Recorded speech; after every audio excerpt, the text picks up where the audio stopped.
संयोगिता स्वयंवर। कन्नौज की लड़ाई। कन्नौज नैमिषारण्य के पास बसा है। वहाँ के राजा अजयपाल के जयचंद और रतिभान दो प्रतापी पुत्र थे। जयचंद राठौर वंशी राजपूत थे। उनकी पुत्री संयोगिता जब विवाह के योग्य हुई तो अपने दरबारियों की सलाह पर उन्होंने संयोगिता का स्वयंवर रचाने का निश्चय किया। उन्होंने दूर दूर तक के राजाओं को न्योता भेज दिया। दिल्लीपति पृथ्वीराज को जानबूझकर निमंत्रण नहीं दिया। जयचंद और पृथ्वीराज दोनों की माताएं बहनें थीं। जयचंद की मां बड़ी थी, परंतु राजा अनंगपाल ने पृथ्वीराज को गोद लेकर दिल्ली की राजगद्दी का वारिस बनाया था। वैसे भी पृथ्वीराज 12 वर्ष की आयु तक वन में एक आश्रम में पला था, अतः कन्नौजपति राजा जयचंद उसे अपने से हीन मानता था। इसके विपरीत उसकी पुत्री संयोगिता पृथ्वीराज को मन से पसंद करती थी। दिल्ली की एक नृत्यांगना उसकी दासी थी, जिसने संयोगिता को पृथ्वीराज की बहादुरी के कई किस्से सुना दिए थे। स्वयंवर का मंडप सजाया गया। मंडप के द्वार पर पृथ्वीराज की मूर्ति खड़ी कर दी गई। पृथ्वीराज का मित्र चंद्रवरदाई नामक भाट वहां पहुंचा। उसने पृथ्वीराज के इस अपमान को सहन नहीं किया और मन ही मन दुखी हुआ। इधर संयोगिता आभूषणों से सजी सखियों के साथ पूरे मंडप में घूमकर लौट आई। द्वार पर पृथ्वीराज की मूर्ति देखकर वरमाला मूर्ति को पहना दी। संयोगिता तो वापस चली गई। अन्य सब राजा भी अपना अपमान सहते विष का घूंट पीकर वापस चले गए। जयचंद को जैसे ही पता चला उसे बहुत क्रोध आया। उधर चंद कवि ने पृथ्वीराज को सारा समाचार दिया। पृथ्वीराज संयोगिता की मनसा जानकर प्रसन्न हुआ। उसने अपने साथ हरि सिंह और मरहठा वीर को लिया तथा चंद कवि के साथ कन्नौज प्रस्थान को तैयार हो गया। अपने चाचा कान्ह कुमार सिंह से कहा कि आप भारी सेना लेकर कन्नौज पहुंच जाना। मैं पहले जा रहा हूं, वहां युद्ध होना निश्चित है। पृथ्वीराज ने चंद कवि के चाकर का वेश बनाया और कन्नौज के दरबार में पहुंच गए। दरबार स्वर्ग के राजा इंद्र की तरह शोभायमान था। कवि चंद को दरबारी पहचानते थे। उन्हें बैठने की चौकी दी गई। चाकर बने पृथ्वीराज पीछे खड़े रहे। जयचंद को संदेह तो हुआ, परंतु बिना सबूत के पृथ्वीराज को कैसे पकड़ सकता था। राजा ने दिल्ली वाली बांदी को अपने दरबार में बुलवाया ताकि पृथ्वीराज की पहचान करके बता सके। दासी समझदार थी, उसने पहचानने से इनकार कर दिया। वह भी पृथ्वीराज और संयोगिता को मिलवाना चाहती थी। राजा की आज्ञा से चंद कवि और दोनों साथियों का बाग में ठहरने का प्रबंध कर दिया गया। चंद भाट ने महलों में सूचना भेज दी कि पृथ्वीराज बाग में पधार चुके हैं। फिर तो संयोगिता संग सहेली लेकर बाग में जा पहुंची। वहां जाकर पृथ्वीराज के कंठ में जयमाला पहना दी और पान खिलाकर उनकी आरती उतारी। इस प्रकार उन्हें अपना पति स्वीकार कर लिया। पृथ्वीराज ने राजकुमारी को दिल्ली से चलकर विवाह रचाने का आश्वासन दिया। प्रेमपूर्ण भरोसा पाकर वह महलों को लौट गई। परंतु राजा जयचंद को पृथ्वीराज के बाग में उपस्थित होने की सूचना मिल गई। राजा ने मोतियों का थाल सजाया और 30 हाथी 200 घोड़े लेकर बाग को रवाना हो गए। चंद भाट ने संकेत किया। पृथ्वीराज खड़े हो गए। उन्होंने पान का बीड़ा जयचंद राजा को पकड़ाया और हाथ जोर से दबा दिया। भेंट तो चंद कवि को पकड़ा दी, परंतु उन्हें विश्वास हो गया कि चंद के साथ चाकर नहीं, स्वयं पृथ्वीराज ही है। राजा के वापस लौटते ही पृथ्वीराज और चंद बाग से निकल गए और कन्नौज से 3 कोस दूर जाकर डेरा जमा लिया। चाचा कान्ह कुमार को पत्र लिखा कि तुरंत भारी सेना लेकर आओ। पत्रवाहक तुरंत दिल्ली चला गया। कान्ह भी सेना सहित तुरंत चल दिए और 3 दिन में कन्नौज पहुंच गए। इधर पृथ्वीराज ने अपना घोड़ा तैयार किया और महल के पास नदी के किनारे जा पहुंचा। वहां मछलियों को दाना डालने लगा। संयोगिता भी मछलियों को चुगाने के लिए थाल में मोती लेकर पहुंच गई। उसने कहा, प्राणनाथ, आपके पास थोड़ी सी सेना है, कन्नौज की फौज से कैसे जीत पाएंगे? अतः मेरा अपहरण करके अपने साथ ले चलो। पृथ्वीराज ने कहा, चिंता मत करो, हमारी फौज 4 घंटे में पहुंच जाएगी। चुरा कर नहीं, हम तुम्हें जीत कर दिल्ली ले जाएंगे। उधर कन्नौज में राजा जयचंद ने लंगरी राय नामक सेनापति को आदेश दिया। सेना के सभी अंग तैयार होने लगे। हरि सिंह बोले, राजकुमारी का डोला सजाकर रणखेत में रख दिया जाए। जो जीतेगा वह इसे ले जाएगा। हरि सिंह की बात सुनकर कन्नौजी सरदार लंगरी राय ने कहा, डोले की बात भूल जाओ, अब यहाँ से जीवित बचकर ही नहीं जा सकोगे। इसी के साथ दोनों की सेनाएं आगे बढ़ी। हाथी, घोड़े और पैदल अपने अपने सामने वाले सैनिकों से भिड़ गए। दिल्ली के सैनिक दोनों हाथों से तलवार चला रहे थे। कन्नौज के सिपाही पीछे हटने लगे तो लंगरी राय ने उन्हें ललकारा, युद्ध में मार जाओगे तो तुम्हारा नाम अमर होगा, और यदि चारपाई पर पड़े पड़े ही मृत्यु हो गई तो कोई नहीं पूछेगा। लंगरी राय का ही साथी धीरज सिंह आगे बढ़ा और हरि सिंह से युद्ध करने लगा। धीरज सिंह की तलवार का वार हरि सिंह ने अपनी ढाल पर झेल लिया। चौथी बार जो उसने जोरदार वार किया तो तलवार की केवल मूठ हाथ में रह गई। इसके पश्चात हरि सिंह ने जवाबी वार किया। धीरज ने ढाल तो अड़ाई, परंतु गैंडे की खाल वाली ढाल ही फट गई। धीरज सिंह का सिर कटकर दूर जा पड़ा। खून के फव्वारे के साथ उसका धड़ भूमि पे गिर पड़ा। शाम होते ही युद्ध रोक दिया गया। उन दिनों रात में युद्ध न करने की प्रथा थी। अगले दिन प्रातः जयचंद ने राजा लंगरी राय को आदेश दिया और कहा, संयोगिता का डोला सजाकर रणखेत में रखवा दो। ऐलान कर दिया गया, जो जीतेगा वह डोला ले जाएगा। हमा और जमा नाम के 2 मजदूर डोला लेकर आए। राजकुमारी को सजाकर उसमें बिठाया गया और डोला मैदान में रख दिया गया। पृथ्वीराज को भी सूचना मिल गई। दोनों ओर के सैनिक डोले के पास रण को जीतने पहुंच गए। लंगरी राय ने ललकार कर कहा, किसमें दम है जो डोले को हाथ भी लगा सके? दिल्ली तक भी उसको नहीं छोड़ूंगा। युद्ध आमने सामने का था। तलवारों से तलवारें भिड़ गई। शूरवीर कट कट कर गिरने लगे। हाथियों की सूंड कट कट कर गिरने लगी। गोविंद राय ने कन्नौज के वीरों को डोला रख कर लौट जाने को कहा। हमा जमा मजदूर भी सैनिक ही थे। उन्होंने तलवार चलाकर गोविंद को गिरा दिया। उसने सिर कटने के बाद भी कई सैनिक मार गिराए। हरि सिंह ने भी हमा जमा पर तलवार का वार कर दिया। अब लंगरी राय और हरि सिंह आमने सामने आ गए। तब हाथी सवार हरि सिंह ने तलवार का जोरदार वार किया और लंगरी राय भूमि में गिर गया। राजा जयचंद को लंगरी राय की मृत्यु का समाचार मिला तो वह चिंता में पड़ गया। कन्नौज के 4 सेना नायक बलि चढ़ गए थे, जबकि दिल्ली के 3 सेनापति युद्ध में काम आए थे। फिर तो जयचंद स्वयं समर में कूद पड़ा। उसने सैनिकों का मनोबल बढ़ाते हुए कहा, वीरों, तुमने हमारा नमक खाया है, अब उसे हलाल करने का समय आ गया है। डोला दिल्ली किसी कीमत पर नहीं जाना चाहिए। इधर राजा जयचंद युद्ध में उतरे तो उधर पृथ्वीराज ने कान्हदेव चाचा को युद्ध में उतार दिया। जयचंद और कान्हदेव की सेना जबरदस्त युद्ध करने लगी। इधर पृथ्वीराज ने डोला दिल्ली की ओर आगे बढ़वा दिया तथा जीत का डंका बजवा दिया। 50 कोस तक संयोगिता का डोला आगे बढ़ गया। सौरों सूकर खेत के मैदान में जा पहुंचा तो जयचंद फिर वहां पहुंच गया। उसने कहा, डोला जीत कर ले जाते तो तुम्हें वीर समझता, तुम तो चोरी करके डोला ले जा रहे हो, वो भी भाग रहे हो। पृथ्वीराज ने डोला फिर खेत में रखवा दिया और पुनः युद्ध शुरू हो गया। कोई कटार चला रहा है, कोई भाला मार रहा है, कोई कोटा बूंदी की तलवार से वार कर रहा है, तो कोई भारी सांग उठाकर फेंक रहा है। तब जयचंद बोले, मित्रों, सदा समय एक सा नहीं रहता। तोरई की बेल सदा नहीं फलती, सावन का महीना हमेशा नहीं रहता। पत्ता पेड़ से टूटकर फिर उसी डाल पर नहीं लग पाता। मनुष्य योनि में बार बार जन्म नहीं मिलता। अब एक बार मिला है तो यश प्राप्त करने का अवसर मत छोड़ो। लड़ते हुए युद्ध में प्राण चले जाएंगे तो आपकी कीर्ति युगों तक गाई जाएगी।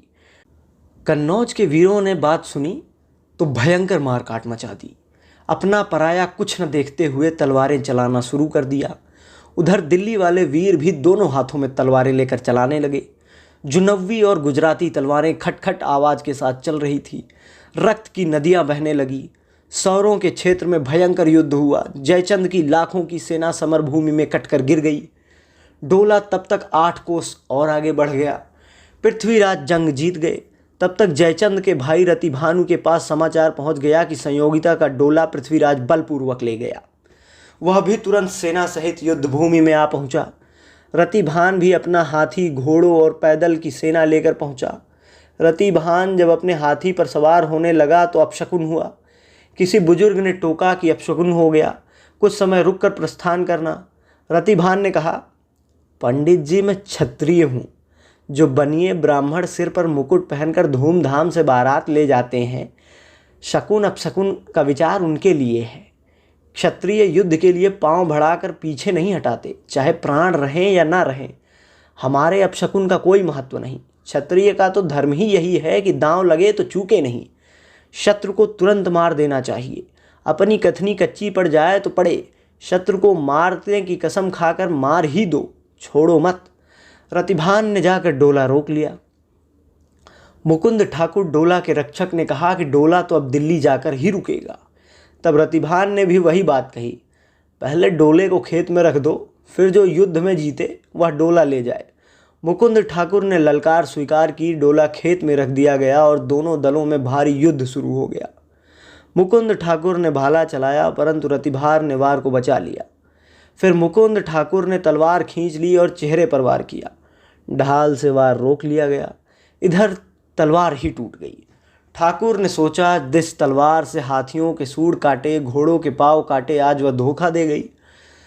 फिर रतिभान ने पलटकर वार किया। मुकुंद ठाकुर डोले पर ही झूल गए।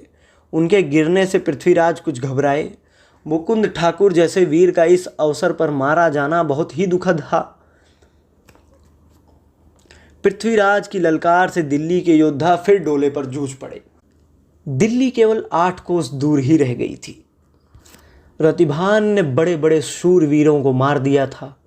पृथ्वीराज को चिंतित देखकर कान्हदेव आगे बढ़े। उन्होंने कहा, चिंता मत करो, जब तक शरीर में प्राण है युद्ध से पीछे नहीं हटूंगा। कहते हुए कान्हदेव ने अपना हाथी आगे बढ़ा दिया। कान्हदेव ने फिर डोला खेत में रखवा लिया और युद्ध होने लगा। रतिभान ने सांग उठाकर मारी, कान्हदेव ने ढाल अड़ा दी और वार बचा लिया। रतिभान ने फिर अपनी तलवार से वार किया। कान्हदेव की ढाल फट गई और मस्तक पर घाव लगा। फिर कान्हदेव ने पृथ्वीराज को चताया, बोले, मेरे मस्तक पर टाँके लगाकर पट्टी कर दो, मैं अभी भी युद्ध करूंगा।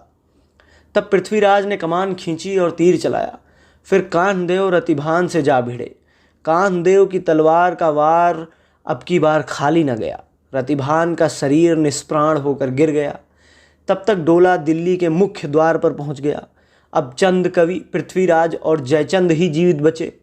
दोनों तलवार खींचकर झपटने को तैयार थे तो संयोगिता ने डोले से बाहर निकलकर अपने पिता जयचंद से हाथ जोड़कर विनती की, अब बहुत हो चुका। राजा पृथ्वीराज मेरे स्वामी हैं, इन पर हाथ उठाना मुझे विधवा बनाना है। जयचंद रुक गया तो संयोगिता ने पृथ्वीराज से भी विनती की, मेरे पिता पर भी अब वार मत करो। डोला दिल्ली पहुंच गया, अब आप इन्हें कन्नौज लौट जाने दें। राजा जयचंद कन्नौज के लिए वापस चल पड़े। संयोगिता का डोला महल में उतर गया। राजमहल में संयोगिता का भव्य स्वागत किया गया। यदि संयोगिता यही विनती अपने पिता से पहले कर देती तो इतने वीर न मरते, इतने परिवार बर्बाद न होते। झूठी शान के लिए इतनी सेना को मरवाना कहाँ तक उचित है। वह जमाना ही शान दिखाने का था। उन्हें जनता के दुख दर्द की परवाह नहीं थी, जबकि सेना उनके लिए प्राण देने में जरा भी नहीं हिचकती थी। बनाफरों का महोबा प्रवेश। मांडवगढ़ के राजा जब्बे राय बघेल वंशी राजपूत थे। उनका पुत्र करिया राय वीर ही नहीं चतुर चालाक भी था। जेठ मास के दशहरा पर हर साल गंगा घाटों पर मेले लगते हैं। जाजमऊ घाट पर भी मेला लगता है। वहाँ भी आसपास के राजा रईस गंगा माता की जय जयकार करते हुए स्नान करने आते हैं। करिया राय ने अपने पिता से जाजामऊ मेले में जाने की अनुमति मांगी। राजा ने कहा, मेले में जाना ठीक नहीं होगा, वहाँ कन्नौज का राजा जयचंद भी आएगा। हमने उससे कर्जा लिया था और पिछले 12 वर्ष में एक भी रुपया नहीं चुकाया। वह तुम्हें मेले में अपमानित कर सकता है। करिया राय को करिंगा राय भी कहा जाता था। वह बोला, हे दादा, आप मुझे जाने दें। राजा जयचंद से सामना हो भी गया तो मैं अपनी चतुराई से पूरा कर्जा ही माफ़ करवा लूँगा। जब्बे राय ने गंगा स्नान पर जाने की अनुमति दे दी। करिया राय तब अपने महल में आया और अपनी प्यारी बहन विजयसिनी को गंगा स्नान करने जाने का समाचार दिया। बहन ने कहा, मेले में तो मैं नहीं जाऊंगी, परंतु मेले से मेरे लिए कुछ ऐसा उपहार लाना जो बहुमूल्य हो और जीवन भर याद रहे। करिया ने बहन से उपहार लाने का वायदा किया और जाजमऊ गंगा घाट को चल पड़ा। जाजमऊ जाकर गंगा स्नान किया, फिर ब्राह्मणों को दान दिया। गंगा स्नान पर मेले में बाजार लगने की परंपरा भी थी। लोग अपने काम की तथा अपने पसंद की चीज़ें मेले से खरीद कर ले जाते हैं ताकि याद बनी रहे। परिवारजनों तथा मित्रों के लिए भी उपहार ले जाते हैं। करिया राय को भी अपने बहन के लिए उपहार खरीदने की याद आई। उसने सोचा कि हीरों जड़ा नौलखा हार उपहार में दिया जाए तो कैसा रहे। बाजार में बार बार घूमा पर असली हीरों वाला नौलखा हार कहीं नहीं मिला। इसी दौरान करिया राय की भेंट माहिल राय से हो गई। जब माहिल को पता चला कि करिया राय नौलखा हार की तलाश में है तो उसने चुगली लगाई। राजा होकर बाजारों में हार खोज रहे हो? जिनके यहाँ हार हो अपनी शक्ति से छीन कर ले आओ। करिया राय तो उत्पाती था ही, बोला, अरे यह तो पता चले कि नौलखा हार मिलेगा कहाँ, फिर तो उसे उड़ा लाना मेरा काम है। माहिल ने बताया, महोबा में राजा परिमाल की रानी मल्हना के पास हीरों जड़ा नौलखा हार है। जाओ, दम है तो छीन लाओ। करिया राय को तो मानो पंख लग गए। वह तुरंत महोबा के लिए चल पड़ा। सेना तो साथ होती ही है। एक गांव में रहीमल, टोडरमल, दसराज तथा बच्छराज 4 भाई रहते थे। वे बक्सर के रहने वाले थे। इनका वनवासी होने के कारण बनाफर गोत्र था। इनके पास ही बनारस का रहने वाला ताल्हन भी रहता था, जिनके 9 पुत्र और 18 पौत्र थे। जयचंद की रियासत में इनके साथ कुछ झगड़ा हो गया। आपसी विवाद को निपटाने के लिए दोनों परिवार जयचंद के दरबार में जाने के लिए चले। वे महोबा जा पहुँचे। वहाँ उन्होंने किसी राहगीर से कन्नौज जाने का मार्ग पूछा। राहगीर ने जाने का कारण पूछा तो उन्होंने दोनों परिवारों का आपसी विवाद सुलझाने की बात बताई। यात्री ने कहा, कहाँ जयचंद को खोज रहे हो? यहीं महोबा में महाराज परिमाल के पास चले जाओ। दोनों परिवारों को सुझाव अच्छा लगा। महोबा के द्वार पर राहगीरों के ठहरने के लिए कमरों की व्यवस्था थी। द्वार रक्षकों ने दोनों परिवारों को वहीं ठहरा दिया और कहा, राजा परिमाल को समाचार भेज देते हैं। जब तक वे दरबार में बुलाएं, आप यहाँ प्रेम से रहिए। भोजन का प्रबंध राजा की ओर से होता है। आप लोगों को कोई असुविधा नहीं होगी। द्वार रक्षकों की बात सुनकर दोनों परिवार वहीं ठहर गए। इधर करिया राय उरई नरेश माहिल के बहकावे में आकर महोबा पहुंचा। उसने प्रवेश करना चाहा तो द्वारपालों ने रोक दिया।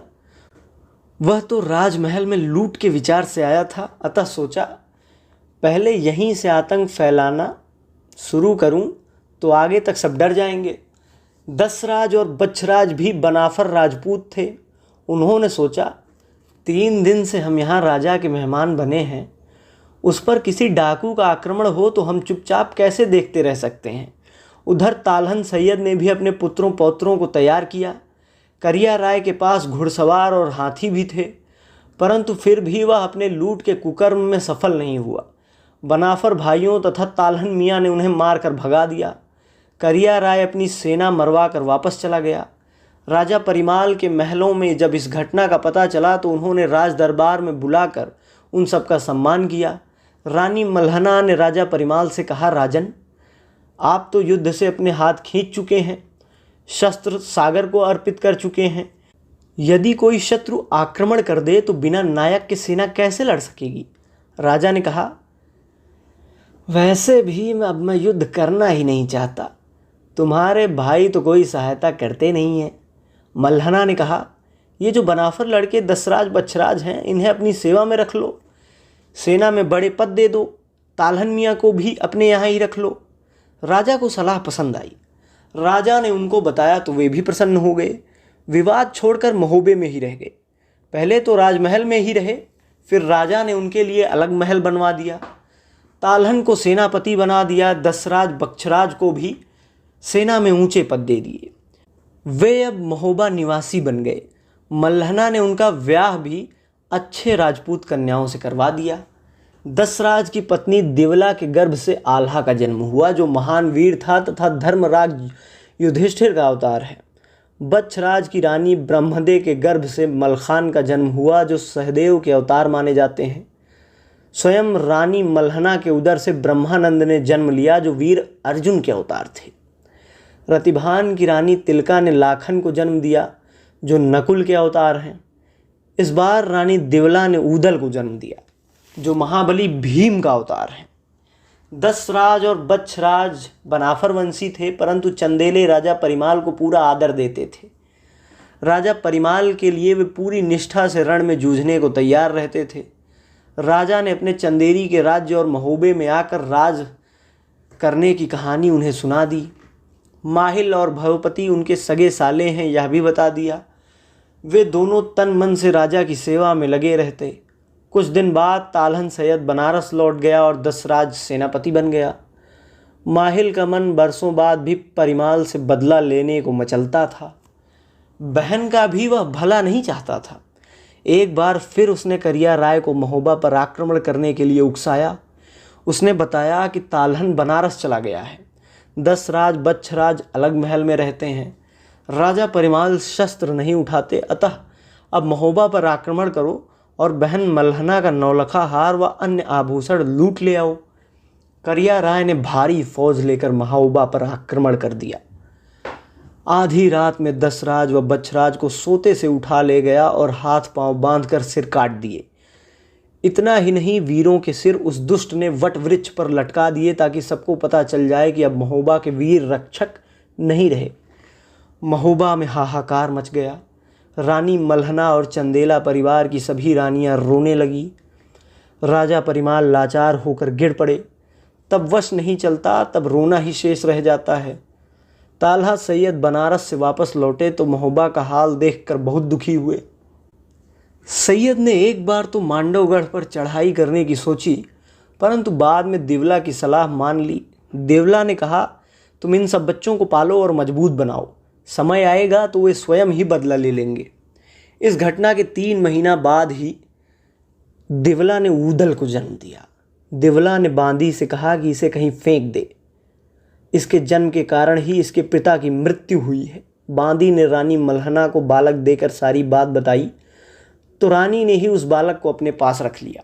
आल्हा और ब्रह्मानंद के साथ ऊदल का भी पालन पोषण रानी मल्हना ने स्वयं किया। राजा परिमाल ने पंडित बुलाकर उस बालक का भविष्य पूछा।